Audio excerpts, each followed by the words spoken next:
So over the course of the last few months, I've been trying my best to rebuild my 92 MR2 turbo as much as possible. Now I've kind of built up most of it, it's kind of there. So now I've started to move on to the more fun side of it, the modification side of it. Now, yesterday, my new part came, and I'm going to show you what it is in just 1 second, but I'm going to show you like how a 10-minute job turned into a 3-hour job last night, Friday night, bearing in mind. So now if we come over here quickly, you can see I have managed to get my hands on a Greddy blow-off valve. Now, these are meant to sound pretty sick.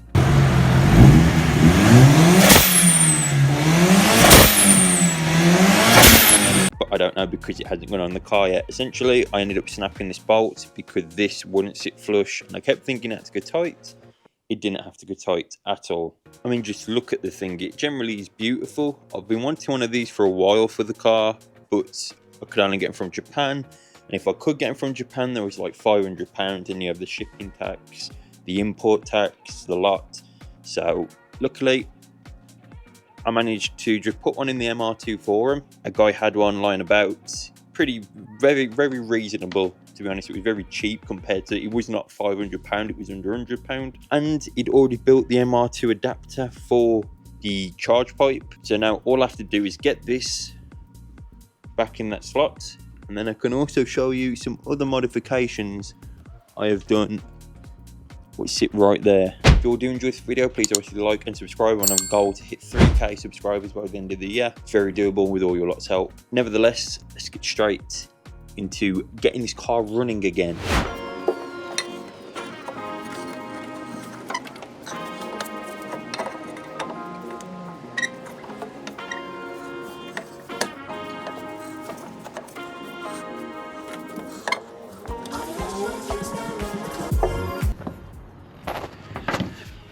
That was actually a lot easier than I originally thought. Huh, sweet. And all I've got to do is tighten that clamp, and then wire up, well, put the vacuum pipe on there.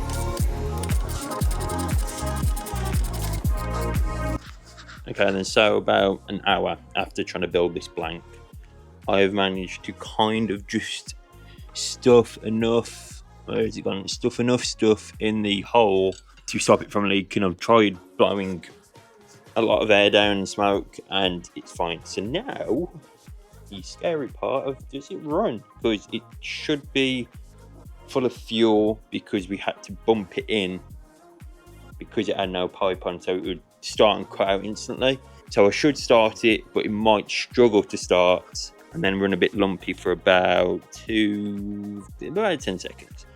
So I'm going to set this up and we'll see together. I'm going to leave the mic as well right next to it, next to my camera.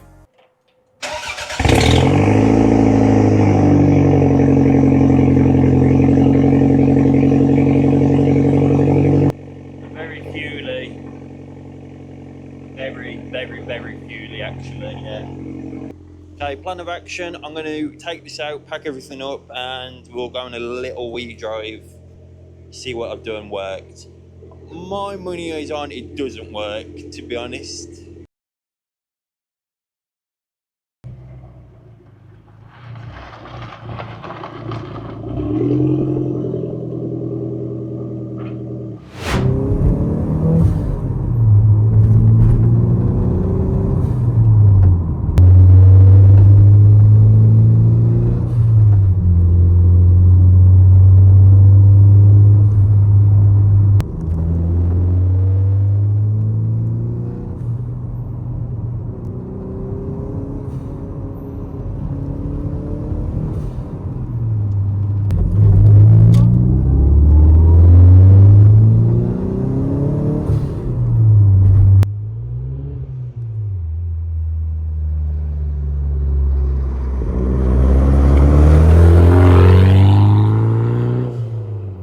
Okay then, so pretty much that was the best eclipse I could have got, because this car still isn't boosting right. The second modification towards the boost hole side of it was this. It is a Greddy Profec B boost controller. Apparently these are one of the best in the games. We got one for the Celica, and I got one of these brand new in the box still for this. Essentially, I thought this was going to cure all my problems with the boosting issue and the fact it's not coming on until 4K, and it's very bogging down. The turbo it's not as quick as it should, therefore it's also leading to a lot of loss of power, but this isn't nowhere near as fast as it should be, and the blow-off valve isn't as loud as it should be. However, in person the blow-off valve sounds amazing. I think it is definitely one of the best blow-off valves I've heard personally. Obviously everyone's go-to is HKS. HKS is also on the GT4. It does sound incredible, but I don't know. I can't give my proper opinion on the Greddy one yet, due to it not boosting properly yet, because when it's boosting properly, it will force the piston out harder and just sound that bit louder as well, because you don't buy a blow-off valve for it to be quiet, you buy one to hear the nice sounds.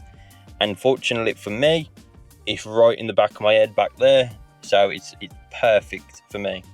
Now I'll quickly try and talk about this. Essentially what you have here is, it's pretty simple to set up. You have a box, you put it in the boot, and you wire up the actuator and the actual turbo to this box and comes to this box here. The wires all through the dashboard, and you have a high boost, low B boost, and a balance. The select button to choose between low and high boost, and obviously the power on. Now apparently the high boost is set to about 14.2 psi and the low boost is about 13.7 psi. Apparently, I'm not 100% sure on that. I don't have an accurate boost gauge, because all I have is that one in the middle of the clocks that basically just say yes in boosting or no, you're not boosting. There's no actual guide of how hard you can go. I do need to order an actual boost gauge, ideally a turbo smart one, even though the Greddy ones do look pretty cool. Apparently it is the mass airflow. Mine's been opened up before from one of the previous owners, as I've been told. Fortunately for me, the one on my dad's Rev 1 turbo is the exact same as this one, so if I can just try that one on this, if it works. I know the mass airflow needs changing or repairing.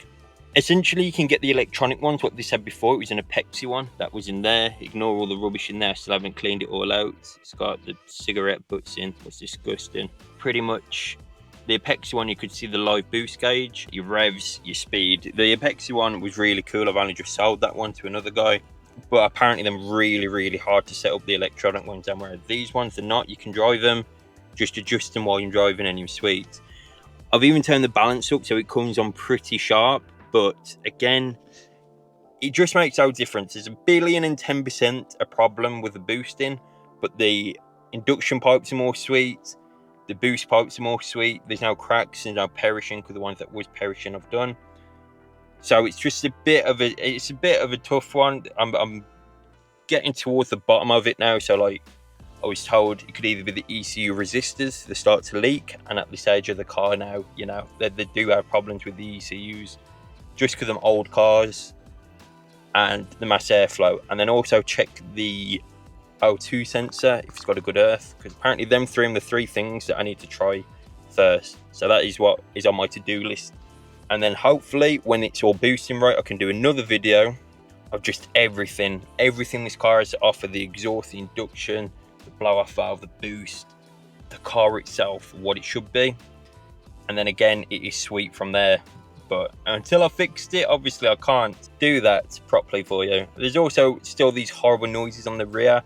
I think I have narrowed it down now to the rear discs, so I need to again just get them changed. But I wanted to change all the disc and pads around anyway for some nice M-Tech discs, some cross-drilled and grooved ones.